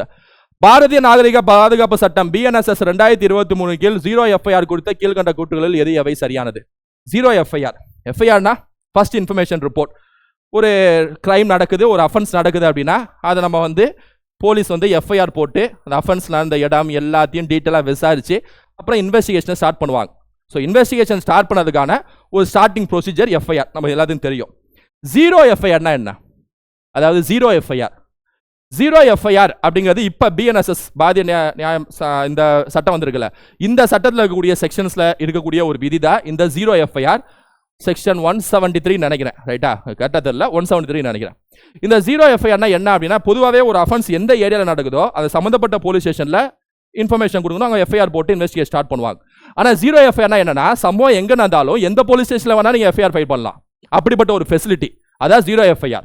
அதாவது பொதுமக்களுக்கு சிரமம் கொடுக்காம, ஏன்னா எங்கேருந்து இங்கே அலைய வைக்காம, இந்த போலீஸ் ஸ்டேஷன் அந்த போலீஸ் ஸ்டேஷன் அது அவங்க ஜுரிஸ்டிக்ஷன், இது இவங்க ஜுரிஸ்டிக்ஷன், இந்த எல்லை தாண்டி அங்கே வரக்கூடாது, நீங்கள் இந்த எல்லையில் நடந்திருக்கு கிரைம், இங்கே அஃபென்ஸ் நடந்திருக்கு, ஏன்னா அந்த அஃபென்ஸோட போலீஸ் ஸ்டேஷன் போங்க அப்படின்னு சொல்லிட்டு அனுப்பி வைக்காம, எங்கே நடந்தாலும் எந்த கிரைம் எங்கே நடந்தாலும் எந்த போலீஸ் ஸ்டேஷனில் வேணா FIR ஃபைல் பண்ணுறது பேர் தான் 0 FIR அப்படின்னு சொல்லிட்டு சொல்லுவாங்க. அப்புறம் அந்த இன்வெஸ்டிகேஷனை ட்ரான்ஸ்ஃபர் பண்ணிக்குவாங்க அந்த போலீஸ் ஸ்டேஷனுக்கு. அது போலீஸ் ஸ்டேஷன் சம்மந்தப்பட்ட அந்த விதிகளில் போயிடும், ரைட்டா? அவங்களோட டியூட்டிஸில் போயிடும். அதாவது 0 FIR, ரைட்டா? இந்த 0 FIR justice Verma committee 2012 Nirbhaya case வந்துச்சுல, அந்த கமிட்டிக்கு அதுக்கப்புறம் நிர்பயா வழக்குக்கு அப்புறம் ஜஸ்டிஸ் வர்மா கமிட்டி ரெக்கமெண்டேஷன் கொடுக்குறாங்க, இந்த மாதிரி 0 FIR ஒன்று கொண்டு வாங்க, அலைய வைக்காதீங்க பொதுமக்களை அப்படின்னு சொல்லிட்டு. அதன்படி BNSSல இப்போ சேர்த்துருக்காங்க, ரைட்டா? அதாவது பாரதிய நகரிக் சுரக்ஷா சன்னிதால சேர்த்துருக்காங்க. இப்போ குற்றம் நடைபெற்ற இடம் அந்த காவல் நிலையத்தின் எல்லைக்கு உட்பட்ட பகுதிகளுக்கு வெளியே இருந்தாலும் ஒரு காவல் நிலையத்தில் 0 FIR பதிவு செய்யலாம். இப்போ இதில் இது தமிழ்ல கரெக்ட். இங்கிலீஷ்ல 0 FIR can be lodged at a police station even though the place of commission of a cognizable or non-cognizable offense அப்படிங்கறத இங்க சேர்க்கல. தமிழ்ல மிஸ் ஆயிடுச்சு. cognizable or non-cognizable அப்படிதானே? தீவிர மற்றும் தீவிரம் குறைவா அப்படின்னு இதாக வரணும். cognizable non-cognizable offense. cognizable offenseனா மிக தீவிர குற்றங்கள், ரைட்டா? கொள்ளை, கொலை, ரேப், மர்டர், இந்த மாதிரி குற்றங்கள் எல்லாமே காக்னிசபிள் ஆஃபென்ஸ்ல வந்துடும். நான் காக்னிசபிள் ஆஃபென்ஸ்னா கொஞ்சம் சிறிய குற்றங்கள், ரைட்டா? டிஃபமேஷனு, ஃபோர்ஜரி, இந்த மாதிரி சில விஷயங்கள் இருக்குல்ல, தெஃப்ட், இதெல்லாம் நான் காக்னிசபிள் ஆஃபென்ஸ்ல வந்துடும். ஸோ ஒரு காக்னிசபிள் ஆஃபென்ஸ்னா நமக்கு வாரண்ட் எல்லாமே போய் கைது செய்யக்கூடிய வேலையிலலாம் காவல்துறை ஈடுபடலாம். நான் காக்னிசபிள் ஆஃபென்ஸ்ல அப்படி ஈடுபட முடியாது. இப்போ என்ன சொல்றாங்கன்னா, இந்த 0 FIR பொறுத்த வரைக்கும் ரெண்டுலுமே வரும்னு சொல்றாங்க. தப்பு. இது கொஞ்சம் டீட்டெயிலான ஒரு ஸ்டேட்மெண்ட் தான். காக்னிசபிள் ஆஃபென்ஸ்ல மட்டும் தான் வரும், நான் காக்னிசபிளா வராது, ரைட்டா? அதனால ஃபர்ஸ்ட் ஸ்டேட்மெண்ட் தப்பு. ஆனால் 0 தமிழில் படிக்கிறப்ப இது மிஸ் ஆனனால இது கரெக்ட்னு தோணும் உங்களுக்கு. அந்த தப்பு, ரைட்டா? காக்னிசபிள் மட்டும் தான் வரும். இந்த அளவுக்கு நீங்கள் TNPSC படிக்கிறவங்க சும்மா தெரிஞ்சுக்கோங்க, அவ்வளோதான். The officer in charge of the police station where 0 FIR has been lodged with the permission of the competent authority initiate a permanent inquiry. இது ஒரு நார்மலான ஒரு இதுதான். பதிவு செய்யப்பட்ட காவல் நிலையத்தின் பொறுப்பு அதிகாரி தகுதியான அதிகாரியுடன் அனுமதியுடன் ஆரம்ப விசாரணை தொடங்கலாம். விசாரணை தொடங்குறது பாசிட்டிவ் ஸ்டேட்மெண்ட் தான், கரெக்ட் தான். 0 FIR second statement correct. Third statement, 0 FIR கீழ் தகவல் வழங்குபவர் தகவலை மின்னணு முறையில் வழங்குவது கட்டாயமாகும். சொன்னல எங்கெல்லாம் கட்டாயமாகும், எல்லாமே எதுவுமே இல்லை கண்டிப்பாக ஆன்சராக இருக்கு. கட்டாயமாகுங்கிறது எதுல? மின்னணு முறையில், எலக்ட்ரானிக், அதாவது ஆஃப்லைனில் வராங்க, ஆஃப்லைனில் போலீஸ் ஸ்டேஷனில் வராங்க 0 FIR ஃபைல் பண்ண, இல்லை நீங்கள் கம்ப்யூட்டர் தான் பண்ணணும். கம்ப்யூட்டரில் பண்ண அது EFIRல போயிடும், எலக்ட்ரானிக் FIRல போயிடும், ரைட்டா? அதனால 0 FIR பொறுத்த வரைக்கும் ஆஃப்லைன் ஆன்லைன் ரெண்டுமே பொருந்தும். ஆனால் அது கட்டாயம்ங்கிறாங்க, தப்பு. செகண்ட் ஒன் கன்ஃபார்மாக கரெக்டுன்னு தெரியுது, ரைட்டா? ஸோ இதில் வந்து தேர்ட் ஒன் கன்ஃபார்மாக தப்புன்னு வந்துடுதுல. நமக்கு வந்து இந்த ஏ ஆப்ஷன் பி ஆப்ஷன் தூக்கிடுங்க. சி டி ஒன்லி, ஒன்று மட்டும் 2 மட்டும், இந்த 2 தான் இருக்கு, ரைட்டா? இதில் நமக்கு 2ங்கிறது பாசிட்டிவ் ஸ்டேட்மெண்ட், கன்ஃபார்ம் கரெக்ட். அப்போ ஆன்சர் கண்டிப்பாக 2 மட்டும் இஸ் த ஆன்சர், ரைட்டா? ஏன்னா ஃபர்ஸ்ட் ஸ்டேட்மெண்ட்ல உங்களுக்கு காக்னிசபிள் நான் காக்னிசபிள் ரெண்டுக்குமே 0 ஃபேர் அப்படிங்கிற மாதிரி டவுட் வரும். அதனால செகண்ட் ஸ்டேட்மெண்ட் கண்டிப்பாக கரெக்ட்டுங்கிறப்ப உங்களுக்கு ஆப்ஷன் டி ஆன்சர்னு சொல்லிட்டு அடிச்சிடலாம், ரைட்டா? ஒரு 10 கேள்வி கேட்டிருக்காங்க பால்ட்டியில், அதான் பார்க்குறோம், முடிக்க போகிறோம். இந்தியாவில் மாற்றுத்திறனாளிகள் தொடர்பான பின்வரும் கூற்றுகளில் எது சரியானவை? இந்திய நாடாளுமன்றத்தில் 2018 நிறைவேற்றப்பட்ட மாற்றுத்திறனாளிகள் உரிமைகள் சட்டம் கல்வி மற்றும் வேலைவாய்ப்பில் இடஒதுக்கீட்டை கட்டாயமாக்குவதோடு அணுகல் தன்மை மற்றும் பாகுபாடின்மையை உறுதி செய்ய வேண்டிய சட்டப்பூர்வ கடமையை அரசாங்கங்களுக்கு விதிக்கிறது. Positive positive positive positive positive statement, அப்படிதானே? கவர்மெண்ட்டை பற்றி பேசுகிறாங்க, திட்டத்தை பற்றி பேசுகிறாங்க, பாசிட்டிவாக சொல்கிறாங்க, எல்லாம் நிறைவேற்றணும்னு சொல்கிறாங்க. கரெக்டாக தானங்க இருக்கும் ஆப்ஷன் எலிமினேஷன் மெத்தடில். First statement correct. Second statement, Sugamya Bharatiya Abhiyan, அதாவது Sukanya Bharatiya Abhiyan focuses on achieving universal accessibility for persons with disabilities. உள்கட்டமைப்பு, போக்குவரத்து அமைப்புகள் மற்றும் தகவல் தொடர்பு தொழில்நுட்பம் ஆகிய 3 முக்கிய துறைகளில் மாற்றுத்திறனாளிகள் அனைவரையும் உள்ளடக்குவதில் கவனம் செலுத்துகிறது. மாற்றுத்திறனாளிகள் வரப்ப அனைவரையும் சொல்றதுல நமக்கு இது இல்லை, ஏன்னா இங்கே யூனிவர்சல் அக்சஸிபிலிட்டின்றாங்க. மாற்றுத்திறனாளிகள்னா மொத்தமாக அவங்க எல்லாத்துக்கும். ஸோ இதுவும் பாசிட்டிவ் ஸ்டேட்மெண்ட், ஆன்சர் கரெக்ட் தான். தேசிய மாற்றுத்திறனாளிகள் நிதி மற்றும் மேம்பாட்டுக் கழகம், தேசிய மாற்றுத்திறனாளிகள் நிதி மற்றும் மேம்பாட்டுக் கழகம் என்பது மாற்றுத்திறனாளிகளிடையே தொழில் முனைவை ஊக்குவிப்பதற்காக பெருநிறுவன அமைச்சகத்தால். ஓகே, லாஜிக்கா யோசிங்க, லாஜிக்கா யோசிங்க. நேஷனல் திவ்யாஞ்சன், அதாவது மாற்றுத்திறனாளிகள் சொல்லி சொல்றோம், ரைட்டா? Setup by the ministry of corporate affairs. மாற்றுத்திறனாளிகளுக்கு ஒரு அமைச்சகம், அதுக்கு responsible ministry of corporate affairs. எப்படி எப்படி மினிஸ்ட்ரி ஆஃப் கார்ப்பரேட் அஃபேர்ஸ் முழுக்க முழுக்க கம்பெனிஸ், அது இந்த திறனாளிகள், மாற்றுத்திறனாளிகளோ பெண்கள், அப்படி ஜென்ரலா கம்பெனிஸ், பெருநிறுவனங்கள். ஸோ அவங்க எப்படி இதுக்கு இன்சார்ஜா இருக்க முடியும்? மாற்றுத்திறனாளினால எந்த அமைச்சகம் நமக்கு ஞாபகம் வரணும்? மினிஸ்ட்ரி ஆஃப் சோஷியல் ஜஸ்டிஸ், சமூக நீதித்துறை அமைச்சகம் தானே ஞாபகம் வரணும். Ministry of social justice and empowerment. அப்ப 3வது தப்பு. ஸோ முதல் 2 பாசிட்டிவ் ஸ்டேட்மெண்ட் கரெக்ட்னு வச்சா, 3வது ஸ்டேட்மெண்ட் தப்புன்னு வச்சா நமக்கு ஆன்சர் வந்து 1 மற்றும் 2 is answer. Choose the correct answer தான் கேட்குறாங்க. 1 மற்றும் 2 இஸ் த ஆன்சர். 3வது தப்பு, ரைட்டா? Okay, last question. இது முடிஞ்சுன்னா முடிஞ்சு. இந்த மல்டி எத்தனிக், ஓகே, பெரிய பாராதா. ஃபர்ஸ்ட் இங்கிலீஷில் பார்த்துட்டு அப்புறம் தமிழுக்கு வருவோம். In a multi-ethnic district where both economic competition and history grievances frequently led to the community tensions, a flashpoint has arisen within a government decision to allocate land for a waste management facility near a tribal hamlet, sparking protests by the tribal community. நான் அதை explain பண்ணுறேன் தமிழில். அதாவது ஒரு project எடுக்கிறாங்க, ஏன்னா ஒரு project எடுக்கிறாங்க, அதை ஹிஸ்டாரிக் கம்பெனி, ஓகே, ஒரு ப்ராஜெக்ட் எடுக்கிறாங்க, அதை வேஸ்ட் மேனேஜ்மெண்ட் ப்ராஜெக்ட், அதாவது திடக்கழிவு மேலாண்மைக்கான ஒரு திட்டம் எடுக்கிறாங்க. ஆனால் அந்த ப்ராஜெக்ட் செய்யக்கூடிய அந்த சைட்டுக்கு பக்கத்தில் பழங்குடியினர் வாழ்றாங்க, ஓகேவா? இதான் சொல்கிறாங்க. which claimed that the land was sacred and critical to their cultural identity. அந்த நிலம், நீங்க ப்ராஜெக்ட் எடுக்கக்கூடிய கவர்மெண்ட்டே நீங்க ப்ராஜெக்ட் எடுத்து செயல்படுத்தக்கூடிய அந்த நிலம் இருக்குல்ல, அந்த நிலம் எங்கள் கலாச்சாரமாக சேக்ரெட், நாங்கள் தெய்வீகமாக நடக்கக்கூடிய அந்த நிலம், அந்த நிலம் சுற்றி இருக்கக்கூடிய விஷயங்கள்லாம் எங்கள் தெய்வீகத்தில் வருது அப்படின்னு சொல்லிட்டு ட்ரைபல் பழங்குடியினர் வந்து அதை ப்ரொட்டஸ்ட் பண்ணுறாங்க. அது மாதிரி திட்டம் கொண்டு வரக்கூடாதுன்னு சொல்லிட்டு. At the same time, urban residents and local industries supported the project, citing severe solid waste challenges and health concerns due to lack of proper disposal site. அதே சுத்து வட்டத்தில் இருக்கக்கூடிய நகர்ப்புறத்தை சேர்ந்த நபர்கள் மற்றும் இண்டஸ்ட்ரீஸ், தொழிற்சாலைகள், இல்ல இந்த வேஸ்ட் மேனேஜ்மெண்ட் செய்ய முடியாம நிறைய பெரிய பிரச்சனை, பொல்யூஷன்லாம் வருது, அந்த இடத்த சூஸ் பண்ணீங்க, செஞ்சு விடுங்க அங்கே போயிட்டு அப்படின்னு சொல்லிட்டு மற்ற நபர்கள் சொல்றாங்க, பழங்குடியினர் அல்லாத நபர்கள், ரைட்டா? The conflict has escalated with road blockades, social media campaigns and allegations of police exercise. உடனே போராட்டம் பண்ற வெடிக்குது, சோஷியல் மீடியா ஃபுல்லா கேம்பெயின் பரவுது. ஏன்னா சோஷியல் மீடியா தானே இன்னைக்கு பவர்ஃபுல்லு. ஒண்ணுமே இல்லாம வெறும் கருப்பாம்பூச்சி, ஒரு காக்ரோச் அப்படின்னு வச்சு காக்ரோச் ஜனதா பார்ட்டி அப்படின்னு சொல்லிட்டு லான்ச் பண்ணாங்க இன்ஸ்டாகிராம்ல. உடனே டக்குன்னு ஒரு என்ன சொல்ல 20 நாள்ல 22 மில்லியன் ஃபாலோவர்ஸ் வந்துடுது. 22 மில்லியன் எவ்வளோ? 2,20,00,000 ஃபாலோவர்ஸ். யோசிச்சு பாருங்க, யாருன்னே தெரியாத நபர் டக்குன்னு 20 நாள்ல ஃபேமஸ் ஆக முடியுது சோஷியல் மீடியால. 20 நாள்ல ஹீரோ ஆக முடியுது. இப்ப அவரே கட்சியை வந்து இங்க ஆஃப்லைன்ல ஆரம்பிச்சு ஏதாவது வாங்க ஓட்டு போடுங்கன்னா போய் போட்டு வந்துருவாங்க போல. அப்படி நடக்குது. யோசிச்சு பாருங்க, சோஷியல் மீடியா பவர்ஃபுல்லா இருக்கு, ரைட்டா? அப்ப அதான் சொல்றாங்க, இங்க சோஷியல் மீடியா கேம்பெயின்ல வந்து பரப்புறாங்க சைட்டு பழங்குடியினர் அப்படின்னு சொல்லிட்டு. ஸோ வித் ரிசால்வ் இந்த சிச்சுவேஷன் இது Consider following statement in response to the above. A successful conflict resolution process must begin with acknowledging the cultural concerns of the protesting tribal community before discussing technical alternatives. அதாவது ஒரு சக்சஸ்ஃபுல்லா ஒரு ப்ராஜெக்டை நிறைவேற்றணும், இந்த மாதிரி பிரச்சனை வருது அதை தீர்க்கணும் அப்படின்னா ஃபர்ஸ்ட் பழங்குடியின சமூகத்தில் உட்காந்து பேசணும். ஏன்னா அவங்க சம்பந்தப்பட்ட இடம் இது, அவங்க தெய்வீகமாக நினைக்கக்கூடிய இடம் இது, அவங்க உரிமை அங்கே பாதிக்கப்படுது, அவங்களோட அடிப்படை உரிமை அங்கே பாதிக்கப்படுது. ரைட்டா? அப்போ அடிப்படை பாதிக்கப்படுறதுனால அந்த கம்யூனிட்டி சார்ந்த தலைவர்கள் அவங்கள்ட்ட ஃபர்ஸ்ட் அரசாங்கம் பேசணும், அப்புறம் தான் ப்ராஜெக்ட்டுக்கான சாங்ஷனை சைன் பண்ணணும். ரைட்டா? அதுதான் இங்கே சொல்றாங்க. கரெக்ட் தான். The government should move ahead with the project without delay to address urban health concerns which outweigh the sentiments of a small group. அதாவது ரெண்டாவது ஸ்டேட்மெண்ட் தான் ரொம்ப முக்கியமான ஸ்டேட்மெண்ட். நகர்ப்புற சுகாதார பிரச்சனைகள் தீர்க்க சிறிய குழுவின் உறவுகளை விட அது முக்கியமானதாக இருப்பதால் அரசு தாமதமின்றி திட்டத்தை முன்னெடுக்க வேண்டும். அதாவது இந்த திட்டம் ரொம்ப முக்கியம், அதனால அந்த பழங்குடியினர் சொல்றதெல்லாம் கேட்காதீங்க. ஏன்னா நகர்ப்புறத்தில் இருக்கவங்களோட திடக்கழிவுலாம் பாருங்க பிரச்சனையாகுது, ஆனால் பழங்குடியினர் விட்டுருங்க. ஏன்னா அவங்க சொல்றதெல்லாம் கேட்காதீங்க, ப்ராஜெக்ட் லான்ச் பண்ணிடுங்க. சார் தெய்வீகமாக நினைக்கிறாங்க, எல்லாம் விடுங்க, லான்ச் பண்ணிடுங்க. சாலிட் வேஸ்ட் மேனேஜ்மெண்ட் பெரிய சைட் அங்கே போட்டுருங்க, ப்ராஜெக்டை லான்ச் பண்ணிடுங்க. ரைட்டா? மிகப்பெரிய ஒரு பிளான்ட்டை போட்டுருங்க அப்படின்னு சொல்லிட்டு சொல்றது தான் இந்த ரெண்டாவது ஸ்டேட்மெண்ட். ரைட்டா? அடிப்படையாகவே பேசிக்காக யோசிச்சாலே இது தப்புன்னு தெரியும்.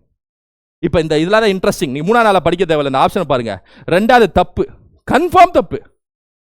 ஒரு பப்ளிக் அட்மினிஸ்ட்ரேஷன் படிக்கிற எல்லாத்துக்கும் தெரியும். அப்போ ரெண்டாவது தப்புன்னு வந்தாலே மேற்கொள்ள எது சரின்னு தான் சொல்றாங்க. ரெண்டாவது தப்புன்னு வந்தாலே இந்த ஆப்ஷன் 2 இருக்கு தூக்கிடுங்க, இதில் 2 இருக்கு தூக்கிடுங்க, இதில் 2 இருக்கு தூக்கிடுங்க. Option A is the answer. 1 3 மட்டும்தான். முடிஞ்சா என்ன சார் யூபிஎஸ்சி? என்ன யூபிஎஸ்சி? சில பேர் என்ன சார், சில பேர் இந்த யூபிஎஸ்சினாலே ஏதோ பெருசாக நினைப்பீங்க. யூபிஎஸ்சி இதுதான் இருக்கும். இங்கே பாருங்க, ரெண்டாவது ஸ்டேட்மெண்ட் கேட்டு தூக்கி விட்டோம்ல, நெகட்டிவ் மார்க் இருக்கு, அதை விடுங்க. சரிங்களா? அதை விடுங்க. ஆனால் தூக்கி விட முடியுதுல்ல. ஃபர்ஸ்ட் நம்ம அது தெரியாத வரைக்கும் தான் உங்களுக்கு ஒரு இது இருக்கும், பயம் இருக்கும். ஐயோ என்ன நடக்கும் தெரியலையே, ஒரு குகை இருக்கு, குகை இருட்டா இருக்கு, உள்ள போற வரைக்கும் தான் பயம் இருக்கும். ஐயோ உள்ள போனா என்ன நடக்கும் தெரியுமே, பெருசா ஒரு குகையில ஐயோ ஏதாவது அடிச்சு விட்டுச்சுன்னா வெளில உள்ள போக போக ஒண்ணுமே இருக்காது. அப்படிதான் நீங்க எல்லாத்தையும் அப்படிதான் பார்க்கணும். எக்ஸ்ப்ளோர் பண்ணுங்க வாழ்க்கையில. வாழ்க்கை எக்ஸ்ப்ளோர் பண்றதுக்கு, எல்லாத்தையும் அனுபவிக்கிறதுக்கு, எல்லாத்தையுமே தெரிஞ்சுக்கிறது. அதை ஃபர்ஸ்ட் முன்னே வாங்க. அதெல்லாம் தெரிஞ்சுக்க மாட்டேன், மூளை உள்ளதான் அப்படின்னு சுருங்க வேணாம். அதுக்காக தான். ரைட்டா? அதுக்காக தான் மெயினாக அந்த வீடியோ. ஏன்னா யூபிஎஸ்சி சம்மந்தப்பட்ட வீடியோவை டிஎன்பிஎஸ்சி சேனலில், அதாவது குரூப் 1 குரூப் 2 குரூப் 4 எதுக்கு போடணும்னா நமக்கு ஒரு தெளிவு வரணும். ஃபர்ஸ்ட் படிக்கிறோம், மனப்பாடம் பண்ணுறோம், முடிக்கிறோம், படிக்கிறோம், மனப்பாடம் பண்ணுறோம், முடிக்கிறோம். இந்த எரா முடிஞ்சு. ரைட்டா? எரா ஆஃப் சோஷியல் ஜஸ்டிஸ்னு முதல்வர் விஜய் பேசுனது தான் ஞாபகம் வருது. Era of social justice starts now மாதிரி era of concept starts now. அதான் இப்போலேருந்து நீங்கள் கான்செப்ட் தான் மெயினாக பார்க்கணும். ரைட்டா? அதான் கான்செப்ட், பேக்ரவுண்டு, மற்ற விஷயங்கள் எக்ஸ்ப்ளோர் பண்ணுறது, ஆப்ஷன் தூக்குறது, இதுதான் இனிமேட்டு உங்களுக்கு மார்க் வைக்க போகுது. இதுதான் உங்களை பாஸ் பண்ண வைக்க போகுது. மனப்பாடம் பாஸ் பண்ண வைக்க போகிறது இல்லை. அதனால தான் டிஎன்பிஎஸ்சி திரும்ப திரும்ப திரும்ப திரும்ப திரும்ப திரும்ப கேட்கறது மனப்பாடம்னு சொல்லக்கூடிய அந்த சிலபஸில் இருக்கக்கூடிய விஷயத்தில் ஏதாவது பதில் சொல்லுங்கன்ட்டு, அது தூக்குங்கன்னு சொல்லிட்டு. ரைட்டா? ஸோ ஓகே, இந்த வீடியோ உங்களுக்கு கிளியராக ஒரு அண்டர்ஸ்டாண்டிங் கிடைச்சிருக்குன்னு நினைக்கிறேன். இதே மாதிரி மற்ற வீடியோஸ்லாம் ஒவ்வொன்றா நம்ம சந்திப்போம். ரைட்டா? மற்ற விஷயங்கள் எல்லாமே பார்ப்போம். இந்த வீடியோ உங்களுக்கு யூஸ்ஃபுல்லாக இருக்கும். ஃப்ரெண்ட்ஸ் ஷேர் பண்ணுங்கள். இன்னொரு வீடியோவில் சந்திப்போம். Thank you students.